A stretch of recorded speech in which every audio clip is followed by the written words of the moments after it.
So speaking of Ayurveda, I saw on your Instagram you gave 3 Ayurvedic tips for fatigue and chronic stress. Do you remember what those were? One, I'm sure, was maintaining a regular routine. Yeah. Because that's one for calming vata. Yeah. And another for sure is slowing down. I talk Yep. about that a lot, just simply not rushing, which is something that we all, or at least people who live in metropolitan areas, I feel like we all have to be mindful of that, because it's just within our culture, at this time for everyone to be busy.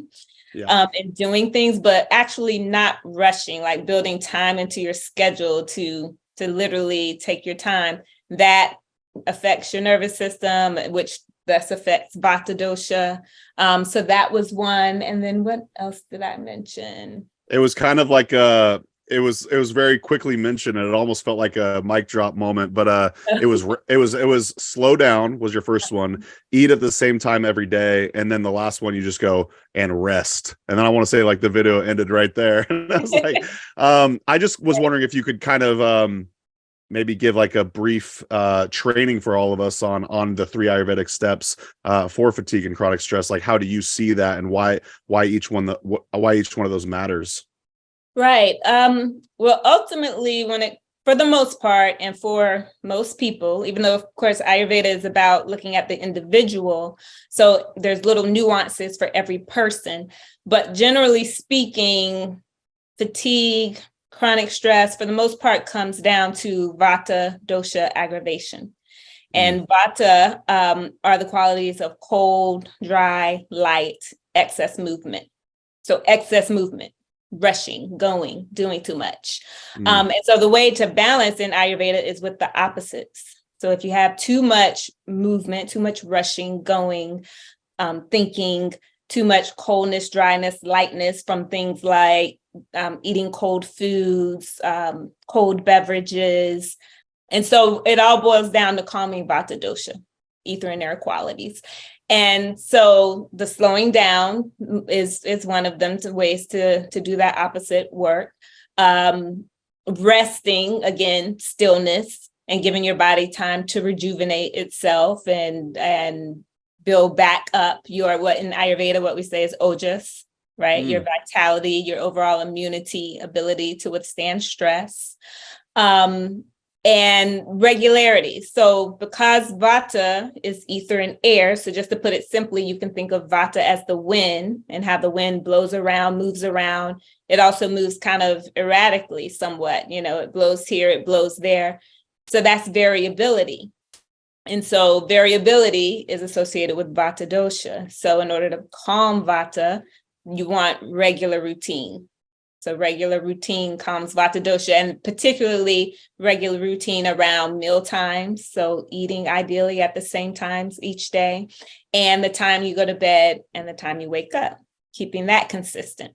And so that all helps to calm vata dosha. And in modern speak, or kind of what the buzzwords are right now, the nervous system, keeping the nervous system calm and grounded and activating more so your parasympathetic nervous system rather than the sympathetic fight or flight nervous system. So that's ultimately what all those 3 tips were about, was about calming the nervous system, which is calming vata dosha, which means bringing in more stability, regularity, which allows for more warmth. Yeah.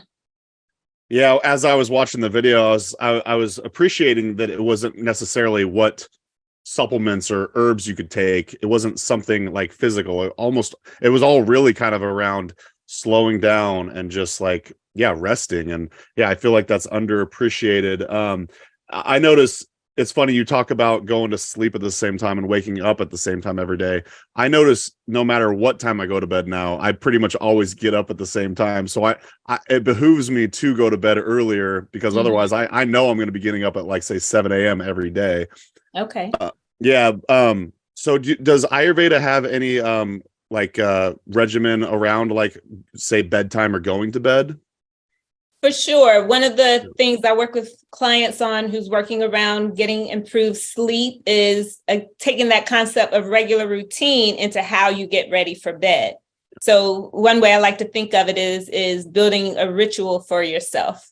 So just how you may have your morning routine of things you do in the morning, like, of course, brushing your teeth, but other Ayurvedic things like scraping your tongue, drinking some hot water with lemon. You also kind of want a routine for preparing for bed, which helps to get you calm and ready to have a good night's sleep. So things like, number one, either turning or shutting down or shutting off electronics, ideally 30 to 60 minutes before bed, which is basically, it's all about starting to bring down stimulation so that you can calm down and prepare for bed. So that would look like things like simply turning down the lights, that's something that's pretty easy to implement. So instead of having a bright overhead light on, dim down the lights. That helps you to get ready. If you can't resist the completely shut down electronics yet, turn down the volume on TV, for example, or make sure if you are consuming some kind of media, say 90, 60 minutes before bed, have it be something that's not a horror movie or that's not some kind of shoot 'em up violent type of something on television. Like, have something that's calm and that can, again, help you get prepared. Other tips are things like taking a warm bath, massaging the soles of your feet with a little warm oil, like sesame oil before bed. That one, actually, most people respond very well to massaging the soles of your feet with warm oil before bed. It can make a big difference. Oh, yeah, I need to heed some of this advice. For whatever reason, I started getting into this habit before bed, literally right before bed, playing chess. But it's not just chess, right? You'd think like that might be fine, but what's happening is I'm playing these timed 3-minute games. So it's very like stressful in a sense, and it's on the computer screen or phone screen. And I'm not just playing one, I'm playing like 30 to 60 minutes of online chess, quick games right before bed.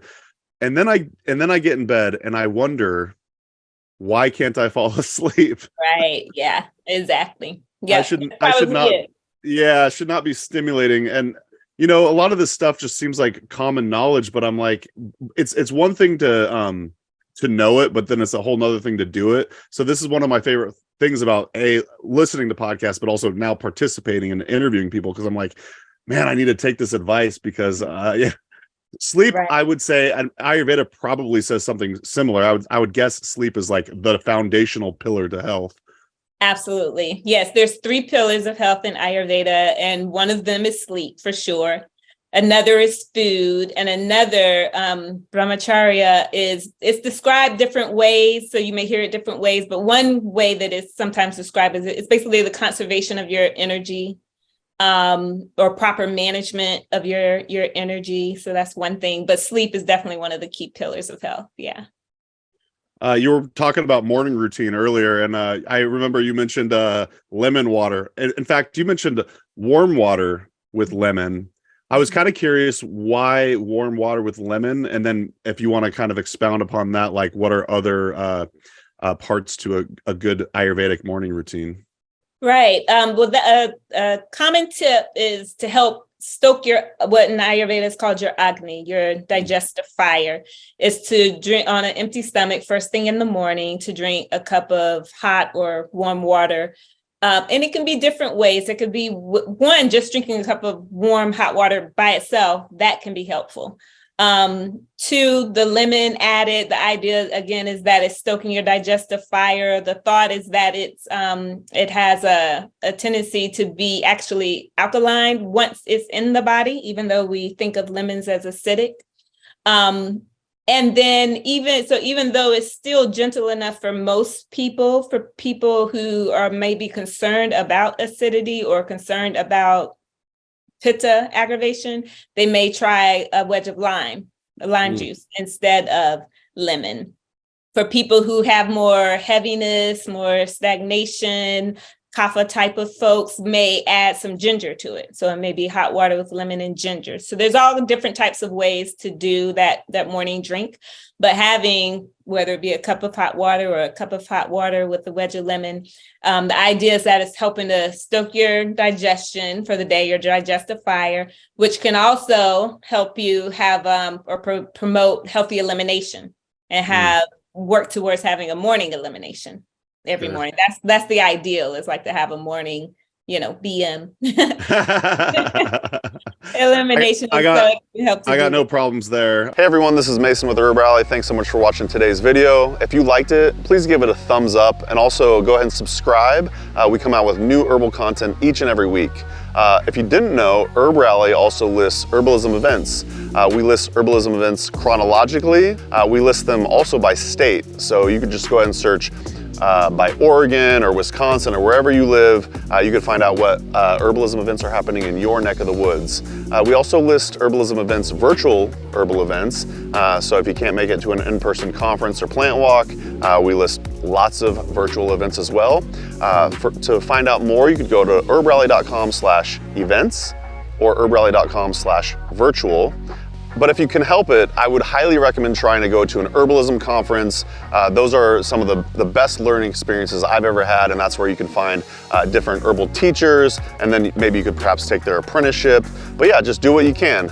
Get out there and learn about the herbs, like yarrow, dandelion, corn, all the above, like all the medicinal herbs. And we'll see you out there. Hope to see you at an herb conference. All right, bye.